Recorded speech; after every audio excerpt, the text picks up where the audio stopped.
My next conversation is with Brendan Jennings. He runs the show choirs of John Burroughs High in Burbank, California. These are not just little choirs, these are extravaganzas of dance, music, and theater. So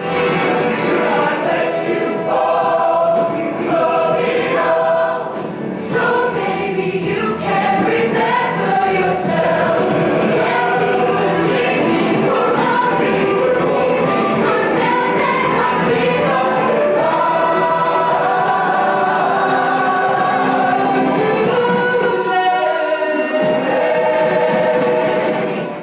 They're all on Zoom right now, but they're happening, and this is the man behind them. First of all, there you are in LA. How are you? Thank you for talking. I'm good. Of course, I screwed up our first interview by not being a professional journalist, really, who doesn't remember that when you call someone in California, there's a time difference. Yes, I have done that as well. It's, we're all just doing the best we can. Tell me about in your personal background how it got started, even before you get into the demands of the incredible art form you practice. Let's just see, how did you get this big baton handed to you? Well, that's a great story, actually. I was in show choir at John Burroughs High School, which is where I now direct. Okay. So I was a student taking over for his mentor teacher. So my predecessor at Burroughs, Mary Rago, she taught there for 30 years. Yeah, since like 1978. Yes. Yeah. As I was graduating with my teacher credential, my predecessor came to me, Mary, with the artistic director of the program at the time and is still now, Jennifer Unjian. And they said, hey, you need to take over the Burroughs program. Oh my God, you must have been like, what? Yeah, it was my dream job. That was what I wanted to do. All of a sudden it was on my shoulders. And, from there, we've built the program even more. I mean, now we have 7 ensembles. We've got over 200 kids in the program. We've got, tech theater programs. We do all kinds of music. How important is competition in your school? It's like an 8 to 12 week period in the spring where we do a competitive show choir set and we take it on tour and compete at other schools, and oftentimes with my advanced groups also travel out of state and perform on tour somewhere else. But it's it's one part of the year. We right in the fall where we do a big musical theater review show, and then we're generally doing classical festivals in November and then big holiday stuff in December. And it's not until the spring that we do the competition stuff for a while. And then we come back and do a big classical concert at the end of the year too. So unbelievable. It's the pinnacle. It's like, it is the highest production value, most focus, most energy that we put into anything is that competition set, but everything else prepares them for it.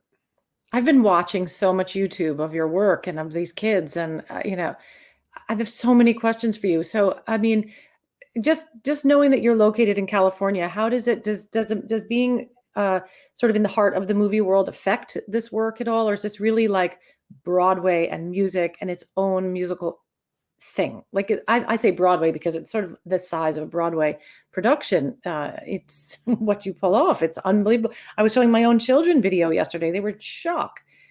We don't have anything like that in my neighborhood. I mean, this is a special thing you're doing. I think in some ways it does. There's a love and support for it that comes from the families because of where we are. I mean, occasionally there are opportunities that come our way because of where we live. We were, you're like on TV all the time. You're like on Oprah and the news. Yeah, we've had a lot of great opportunities. When Glee was hot, when it was a thing, we kind of became the poster child, real life version of Glee. Is that what it is? Like, for people who are watching who don't know what this show choir is Glee a perfect example? Not at all. Not at all. Okay, no. That's the Glee Club. That's different. Yeah, well, they're definitely borrowing from the world of show choir for sure.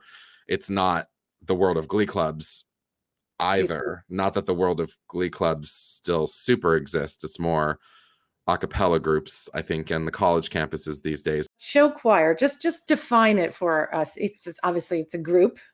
Yeah, I would say show choir is a genre of performance, not necessarily of music, where a choir will take uh, usually popular contemporary songs and make them into a choral, choreographed sort of full presentation, oftentimes with an underlying theme or story, sort of repurposing contemporary music to. Um, it's really strange. No, It, it's beautiful. I see what you mean, that it has a one singular aesthetic sort of that ties together that particular extravaganza. we want something that's going to allow our kids to connect deeply with text and with an emotional historical story. We tend to like um, historical things. We like, powerful emotional pieces that let the kids explore those vulnerable emotions on stage. It's um, Tell me about the preparation for that kind of thing. How much do you have to prepare the writing and the concept creating?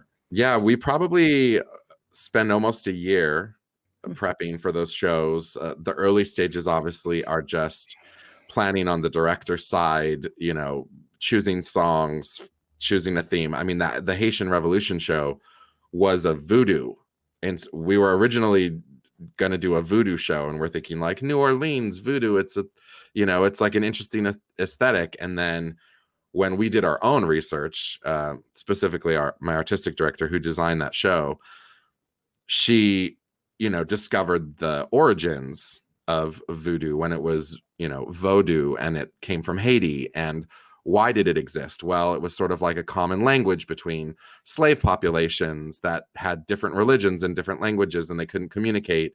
And, you know, it was about courage, and it ultimately was about revolution. And there was a lot of really great historical context, and we kind of ditched the original idea and said, we want to do this show about the Haitian Revolution, because that's where there's something real to take on. And all of these people who are willing to give their lives for freedom. And it was the first successful slave revolt in the world that ultimately ended up with a country, a brand new free country. And then the government of Haiti afterwards was funneling money to help the abolitionist movement in the United States before Lincoln freed the slaves here. So it's an important piece of history that not a Yeah. lot of high school kids, I think, are learning about. It's just it's Well, a good for process. you. I mean, you make something, you are looking for something, cultural, and historical to teach, as well as, the music and performance side. All right. So then you find these dynamic individuals. And do you have any challenges, with that, with subsuming the individual into the whole ever? Is it hard? I mean, I would probably at that age, been sort of hoping that you'd sort of notice me and I'd get a solo or something. How do you deal with that energy? I'm sure Yeah, it comes up, of course it comes up. Not every kid wants a solo, but a lot of kids would like to be featured and noticed. And we have a lot of opportunities throughout the year, a lot of shows that can feature a lot of kids. I get accused of having really, really long shows.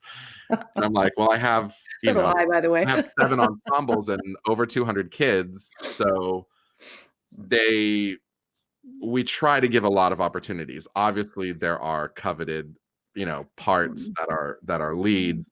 So all Uh, that's going on, but choir in general is usually not about that. It's usually about the whole. But this it's choir is so unique that it's going to draw these mega dynamic people. Sometimes I have to tell kids, like, listen, if you're not an effective member of the team, I can't feature you as a soloist, because what does that say to everybody else? That you're just out for yourself. Yeah. Like, because if you are an amazing soloist, that's great. I want to feature you, but I need you to do this other piece as well, Yeah. because ensemble work is the most important. I have a better idea now of the whole great thing that you're doing and everything. But Broadway's closed. Now I travel all over. I have a family and stuff, and I'm, the perfect place in my life to do concerts and cabaret work. Travel all over America. I've been in London and Paris. I mean, there's nothing to do. So we're canceled. Like, teaching's not canceled and school's not canceled. And my kids are going to public school, and they've done a week of school now. So you're back to school. I mean, you presumably can't shut down your operation, you know. So No. what are you, how are you with that? How are you? we are reinventing every single aspect of what we're doing. Every It's day, like every hour, I'm sure. Yeah. I'm a first year teacher again. It depends on where you are and what your kids want. There are plenty of families and kids out there that they just want to make it through this situation. Yeah. And this is not the time to press. And I have those families too that have said, like, everything that you're doing is great, but my kid is so overwhelmed and they can't do this. They can't learn this way. They can't do these things. So essentially what we're doing, You mean trying to bring this extravagant choreography still right, into their life for them to practice and learn at home when they're dealing with so much stress and exactly. right. We're teaching everything on Zoom. So we're running music rehearsals on Zoom. We're running, No in person at your school? there's no in person yet. LA is all no in person. No, our Incredible. they've set out a graph of COVID numbers and levels as to when schools can return to some type of hybrid distanced version. That's what we're doing. Hybrid, distanced, crazy. But LA County doesn't meet those markers yet, and I don't think anybody is predicting us to go back in the first semester. I think there's a question as to whether we might go back in some form in the second semester.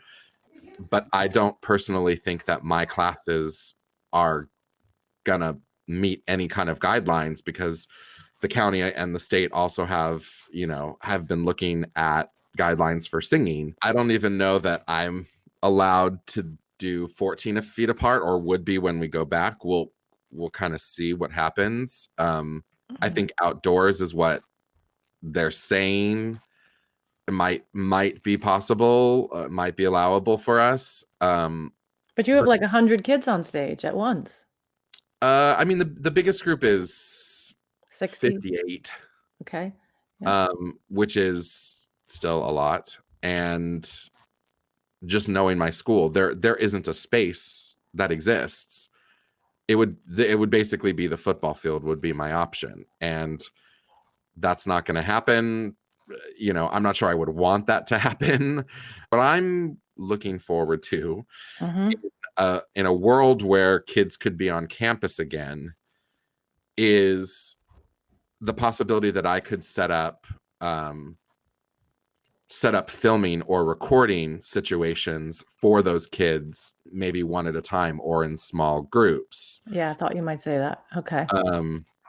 Because if we can, right now, like what we're doing is, we're learning material over Zoom. Our choreographers are working it. We're having the kids submit test recordings. We're using, things like Flipgrid and Google Forms and stuff to kind of see what they're doing.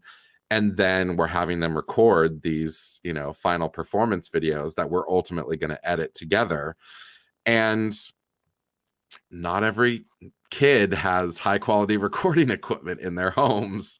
And so we spent a lot of time kind of recommending what to do with whatever level of technology you can access.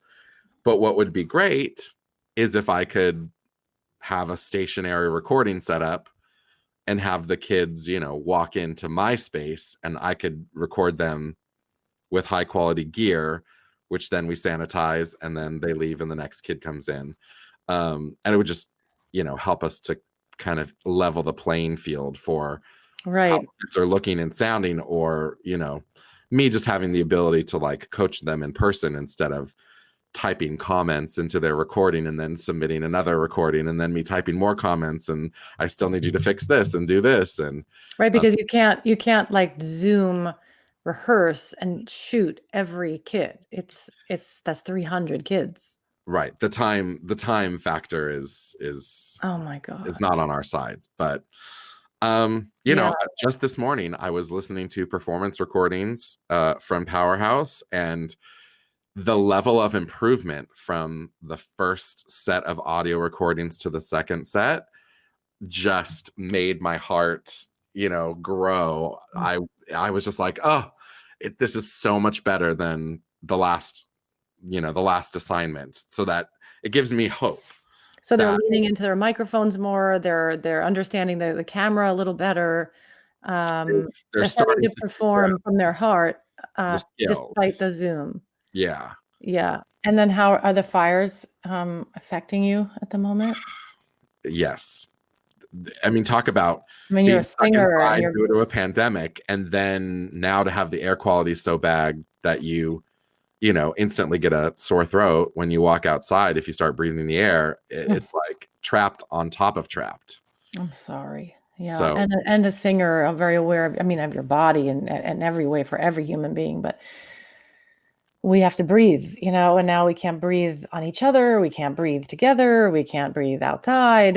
This is like, it's Brendan, rough. I feel, yeah, it is rough. And I feel like everybody's mixed up, and singers are just, but you're going to keep them singing on Zoom. Now you have a television channel, right? Tell me about that. Did that start because of the pandemic?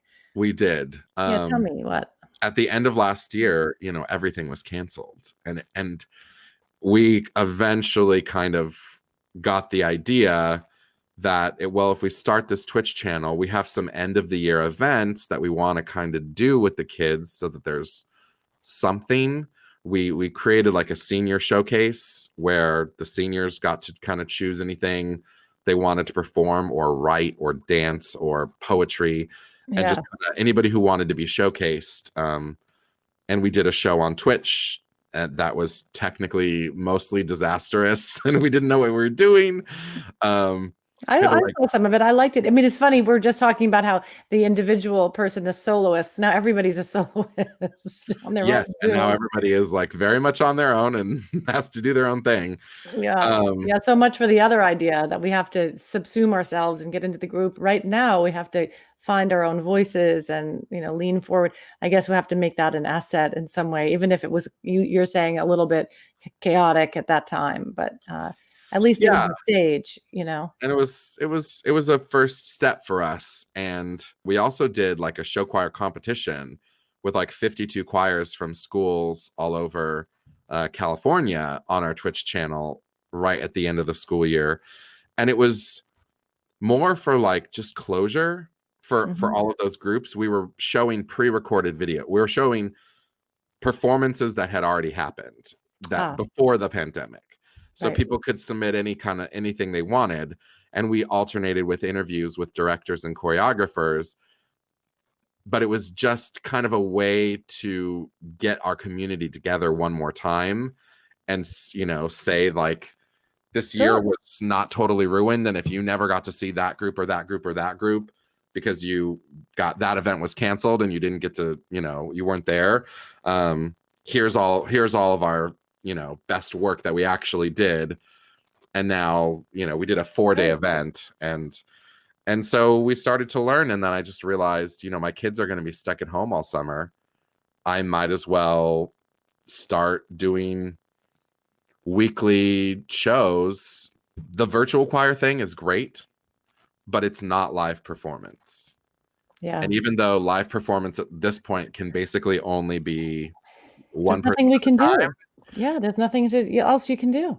you can just, but it's there, like it's possible. And I'm encouraging my students, even the ones who are kind of wary of that spotlight a little bit, to try it, to try doing something, just to get that live performance pressure experience at least once, during the school year. And we're gonna You mean to do a video? What do you mean? To record No, not to record, to perform live. A lot of Oh. our Twitch shows are live performances. Oh, yeah, live, like a live stream. Yeah. Yeah, like live streaming. Yeah, yeah. Yeah, the big shows that we're doing, our Broadway review, our pop show, our competition stuff, it's pre-recorded. It's got to be. There's, you know, 50 kids to layer on top Yeah, of of each course. other and a Yeah, yeah, professional yeah, yeah, band yeah. and Oh, I all know of what you that. mean. Right, right, right. And even those solos pieces for those shows, we need the production value to be high. It needs to kind of match. It needs to be Mhm, something mhm. great. So we're pre-recording all of that as well. But then in between, my 3 large shows of the year, I can do 15 one night live stream Twitch shows that don't need to be perfect and can be from your bedroom. And, you know, maybe we can't hear the background piano track that, maybe we can hear it and maybe it overpowers you, or maybe But you can sound check. Can't you sound check? we You do can. sound check. Yeah, because I did a live stream with Seth Rudetsky and we sound checked, you know. It's So we it's said, amazing what high school kids like. We do sound checks, sure, and then magically, when it comes time to perform, they decide to like step 3 feet further back from the microphone than they were in the sound check, and we're like well, they'll all learn. we're all on a Zoom waving to them, going like, Yes, come on. Oh my God. Yeah, yeah. but they're high school kids. They still have that to learn. Mhm. So yeah, we do All right, everything so we more can. live streaming to give them a little bit of an ulcer, basically. Just get them that Yeah. exciting feeling. Yeah, I understand. I understand. I've been doing those pre-recorded things, but then I have a live stream coming up for in October, and it'll make me nervous in that old-fashioned way, I and know. that'll be great. And I I'm just sang doing it on with one of our own. what's that? I just sang a piece on one of my own streams just because I felt like I needed to prove The to kids that you know their teachers are not just do as I say. And it was Yeah, terrifying. and then it takes balls. You wanna see balls? I got balls here. I'm gonna sing. You Yeah. know? When you look at this pandemic, is there any, I like to think like if you were a chef, for example, and you had a fantasy of something you could ever learn to cook. And I heard once of a guy who said, he always wished he could create hot ice cream. Like he just had a fantasy that's so crazy. Is there a hot ice cream for you? Like, is there something this pandemic makes possible that's an impossible dream that you dare to even say? Is there something that might come out of this for you as an artist, as a teacher, as a creator? That's a great question. I think this particular era of kids is the skills that they're learning and the how much they're having to push through and overcome. I think that these may be the most resilient, incredible students ultimately down the road. And that watching them and what they do in their careers will be maybe extra fruitful. I mean, we are going to be as creative as we can. And I'm going to a meeting later today to talk about, you know, how all the magic that we can possibly create in this scenario. But it's like taking it one day at a time. I So hear you. I don't know what that hot ice cream moment is going to be, but I'm sure that it'll happen. Mhm. And my creative team, the directors and choreographers and artists that I get to work with are just incredible people and are so committed to these kids, that I have faith that it's going to be incredible. It's just so much work. I know. I feel for you. You got me crying. You're an amazing person, and you know, you touch my soul. So just take it day by day, and maybe I'll check back in with you in like a couple months, and maybe we'll see how you're doing. And just call me anytime. I'm so interested All right. Well, in thank you, you for having me. and I'll buy the hot ice cream when it's ready. Yeah. Well, and we'll sell it as much as we can because fundraising is a hot mess right now. Like, All right, good. so yeah, Good. we'll definitely hit you up when it's time to Yeah. sell it. Well, thanks for thinking it through. This is a complicated time, and I'm honored to have spoken to you. Thank you very much. I hope you enjoyed my conversation with this amazing, amazing person, Brendan Jennings. And I can't wait to hear what he comes up with for the rest of the school year and going forward. What a guy.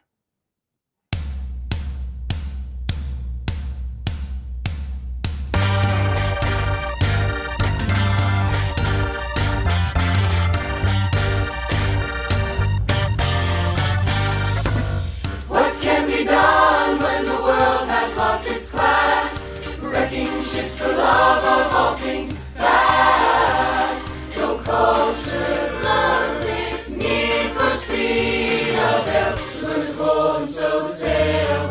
We point to progress with the hope it will distract. And crimes against the rhythm of the past. Our stars show smoke and flash our past trails. When the air at once prevails. So tell me, what do we need with the sun? Now we have an electric light to melt every shadow away. Turn the night into day. So give a shout of farewell. Now we know we can build it ourselves. But oh, we stand so long.